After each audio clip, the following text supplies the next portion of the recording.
Boa noite a todos. Que a paz de Jesus permaneça em nossos corações.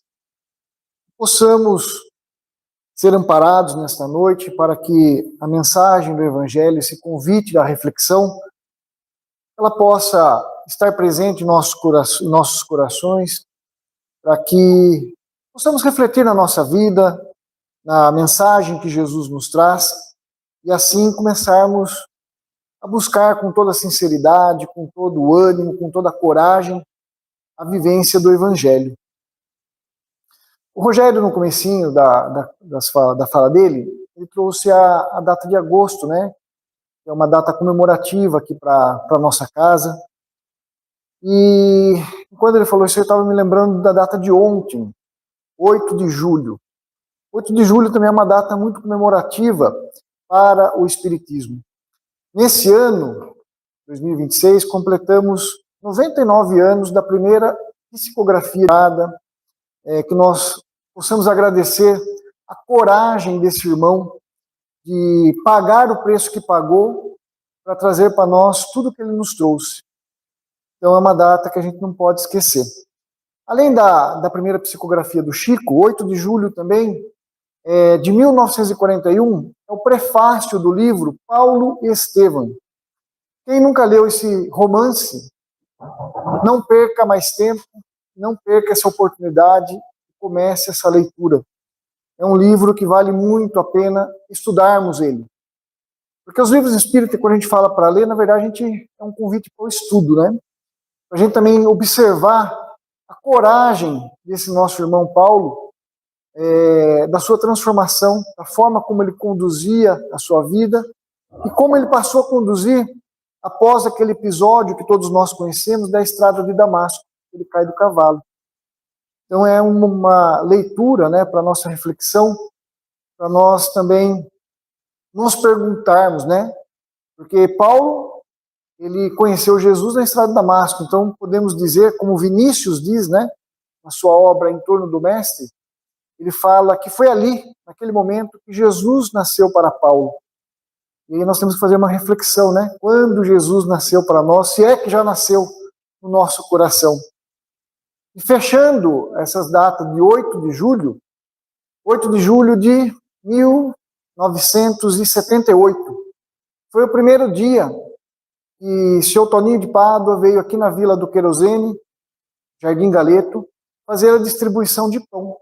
Então, 8 de julho, a data de ontem, é uma data muito comemorativa, principalmente para nós aqui desta casa, que tem esses episódios do Chico, do Paulo Estevão e também do seu Toninho, um irmão de coragem também, que enfrentou e pagou um alto preço para deixar transplantada a árvore do Evangelho aqui na nossa cidade. É um galhozinho que ele colheu, né, vamos assim dizer, lá do abacateiro do Chico e trouxe para cá. E todos os sábados, até hoje, né, às 4h30, 5 horas, a gente faz o Evangelho, a sombra do abacateiro, aqui nesta casa. E aí feita a entrega de pão. Então, um trabalho que começou aí também há alguns anos atrás, e com a dedicação desses irmãos que nos antecederam, se mantém até hoje. E tudo isso, se a gente for imaginar, né, todo esse trabalho que eles tiveram, tem muito a ver com essa lição da Noite da Caridade. Porque isso tudo só foi feito, e só foi assim, feito com amor, com devotamento, graças à caridade, graças à vontade do desejo da caridade. Porque se não fosse pela caridade, se não fosse pelo amor ao Cristo, pelo amor de deixar a mensagem de Jesus presente na nossa vida, presente nos nossos dias, talvez esse trabalho não tivesse nem sequer começado, ou não tivesse dado sequência. Então, se isso tudo aconteceu, é por causa dessa mensagem da noite de hoje, né? Dessa reflexão da caridade. E a irmã Rosália, ela nos traz uma reflexão muito profunda na questão da caridade. Ela coloca caridade material e caridade moral, ou seja, ela meio que separa esse gesto divino. Eu não sei, a maioria de vocês, mas antes de eu entrar pela porta desta casa, eu sempre via a questão da caridade, aquele ato de enfiarmos a mão no bolso e darmos uma gorjeta, darmos lá um trocado e quanto antes a pessoa saísse da nossa frente, melhor era, né? Então, era como se estivesse praticando uma caridade, assim, de se livrar daquela situação. E quando a gente começa a entender o Evangelho, segundo o Espiritismo, segundo a mensagem de Jesus, a gente começa a verificar que a caridade é muito mais do que o ato de simplesmente dar um trocado. Dar o trocado é importante? Lógico que é importante, mas tem que ser dado por amor, né? A caridade está no gesto do amor. E o gesto do amor não necessariamente é o gesto de dar algo material, como a própria irmã Rosália coloca aqui, né? O amor é um gesto de caridade. E aí, eu fico pensando, né? O que é o amor? Como que a gente pode entender essa palavra amor? Porque, para mim, pelo menos, diante da minha ignorância desse sentimento, é muito difícil descrever o que é o amor. Mas a gente pode entender um pouquinho, talvez, como Chico Xavier olhava o que é o amor. Com toda certeza, quando ele olhasse uma flor na natureza, ele via ali a presença de Deus, o amor de Deus pulsando naquela flor. Quando Chico Xavier visse um animalzinho, com certeza ele via ali o amor de Deus naquele ser, o amor de Deus pulsando naquele animal. Quando ele visse a nós, ele via ali o quê? O amor de Deus. O amor de Deus pulsando em nós. Ou seja, quando ele olhava para cada um de nós, ele olhava com amor porque ele via Deus. E quando nós aprendemos a olhar a todos dessa mesma forma, a todos como o amor de Deus está presente naquela pessoa, essa questão que a irmã Rosália coloca aqui, né? Que a caridade moral consiste em vos suportardes uns aos outros, o que menos fazeis nesse mundo, quando a gente começar a olhar o outro e olhar que o amor de Deus está presente nessa outra pessoa, eu imagino que a gente vai começar a desenvolver um pouquinho essa visão de suportar o outro. Porque se naquele outro, por pior que ele seja, por pior que ele esteja fazendo, por pior que ele esteja me fazendo, se o amor de Deus está pulsando ali naquele coração, eu tenho que ter a compreensão. Eu tenho que também ter o amor para com ele. Porque um dia, ainda não, né? Mas um dia, o amor de Deus verdadeiramente estará presente ali.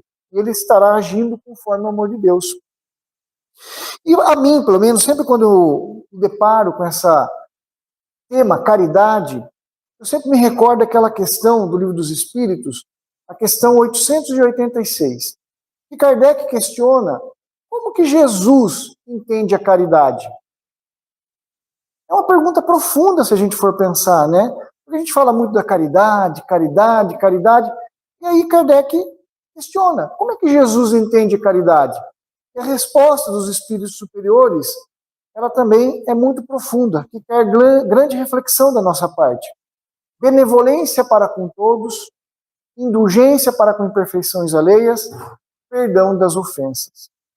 Então, quando nós começarmos também, dentro da nossa razão, a olharmos essa resposta e queremos vivenciar ela, eu imagino que a gente vai estar num ambiente mais propício do nosso coração, colocando o nosso coração num ambiente mais propício, para que a semente do Evangelho realmente floresça. Porque olhar a todos com benevolência ainda é difícil para nós. Por isso que eu acho que o complemento, né, dessa resposta vem o quê? A indulgência. A indulgência nada mais é do que a compreensão. Então, eu ser benevolente para com todos, a mim ainda não é possível devido às minhas limitações do meu estágio evolutivo, mas a indulgência, a compreensão com as imperfeições alheias, isso um pouquinho de razão já me permite fazer. Então, quando eu vejo alguém cometendo algo que não é muito legal, seja comigo para alguém, se eu começar a pensar em ser indulgente, a entender que ele é um irmão, assim como eu, em estágio evolutivo, e que talvez não teve oportunidades de aprender algo diferente do que ele faz, eu vou começar talvez a vivenciar essa caridade da indulgência. E é o tipo da caridade que não aparece, né? Porque a caridade, quando a gente dá algo para alguém, hoje em dia ainda mais é muito comum nas redes sociais, né? As pessoas se mostrarem. Mas essa caridade, ela não aparece. Ela é totalmente íntima, totalmente do nosso interior. Eu acho que é por isso que a gente acaba muitas vezes não fazendo, né? Mas é essa caridade que tem o verdadeiro valor do Evangelho. Não que a outra não seja importante, é importante.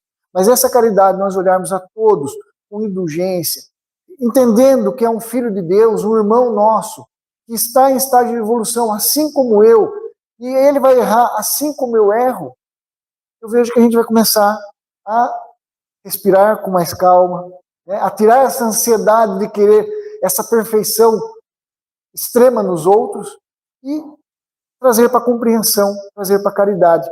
E essa caridade, se a gente for entender, nada mais é do que o amor de Deus. Então que a gente possa refletir nessa reflexão do Evangelho da noite e a gente pensar como que estamos trazendo para o nosso dia a dia a benevolência para com todos, indulgência para com as imperfeições alheias e o perdão das ofensas. Então que Jesus nos fortaleça, que os bons amigos nos encham de coragem, porque para vivenciar o Evangelho, ainda mais nessa questão da caridade moral, precisa de muita coragem da nossa parte. Então que os nossos bons amigos nos envolvam na coragem para enfrentarmos a nós mesmos. Muita paz a todos.